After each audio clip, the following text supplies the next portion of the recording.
Hello, everyone. Welcome to the weekly Climate Dispatch, live from the legislature. We're here today with Representative Mollie Burke, who's a member of the House Transportation Committee. Representative Burke from Brattleboro has been a leading climate champion since her time in the legislature, and really leading, importantly, on transportation issues, which, as you know, are 40% of the climate pollution that we collectively emit in the state of Vermont.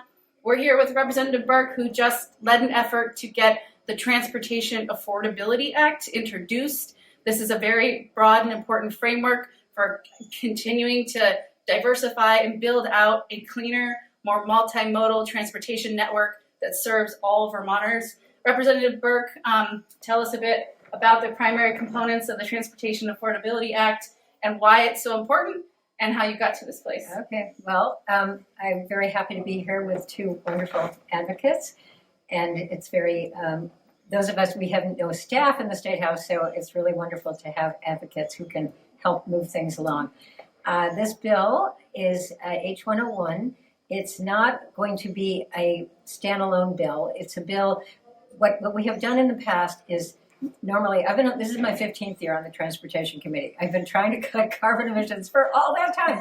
And now I feel like we're getting a little closer with with the Global Warming Solutions Act and the Climate Council's recommendations, Climate Action Plan. So this bill, in the past, the Agency of Transportation would come in with all the projects that they're planned, all the roads, bridges, bike ped, public transit, you name it, everything related to transportation, DMV in the state, and then come up with language to accompany this huge book of projects. And, there are projects in different communities that we all want. We want to make our bridges safe. We want to have, lanes for bikes and things like that. So, but in the past, they've come in with their language and we've sort of tinkered around the edges. And a few years ago, some of us on the committee started saying, well, why don't we just come up with our own proposals to sort of, have a conversation with the agency about. And it's really, we are the legislature. We're a separate branch of government. This is our job, is to, have that conversation. So some of the proposals in this bill and are things like complete streets. There's a section on complete streets. I actually sponsored the Complete Streets Bill, first Complete Streets Bill in 2011, I think it was, and that mandated that every new transportation project in the state needed to consider, and that's all we could get to, was consider the needs of all users of the transportation system, not just a system for automobiles. So that's been sort of a nationwide movement. And then, so this goes a little stronger with that, and these come out with recommendations from AARP, who've been on the case for a diversified transportation system for a long time. Because, as you know, we have an aging population. How do people get around? We need to have other options. So that's one component of the bill. The other is that we're putting a lot in the bill. The proposal is to put a lot of money into these MTI grants, which are public transit grants, Mobility and Transportation Innovations Program. It's been in the works for a few years, and it has funded, one of the things it funded was the My Ride program in Montpelier, which is a pilot project for sort of an Uber type of transit service, which has been very successful. And there are a bunch of feasibility studies around the state because other communities want this type of service. So, and it also funds a bunch of bike ped issues and other things that are innovative transportation strategies to help people who are transit dependent get access and mobility. Some of the other things are some money for bike ped, some money for the electric vehicle incentives, which actually there is money already there.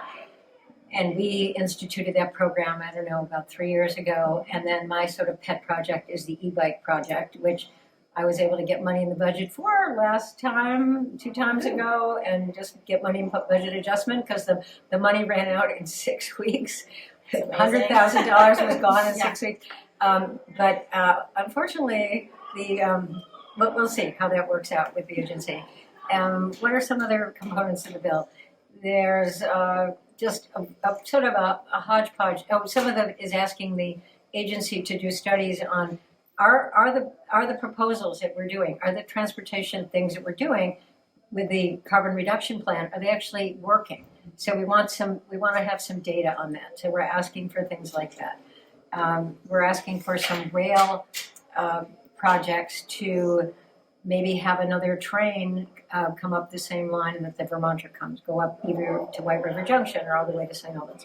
Now we know we don't have any purview over the rail at all. We can't make laws around the rail, but we can like sort of lobby them or ask them, or talk to them about, wouldn't this be great?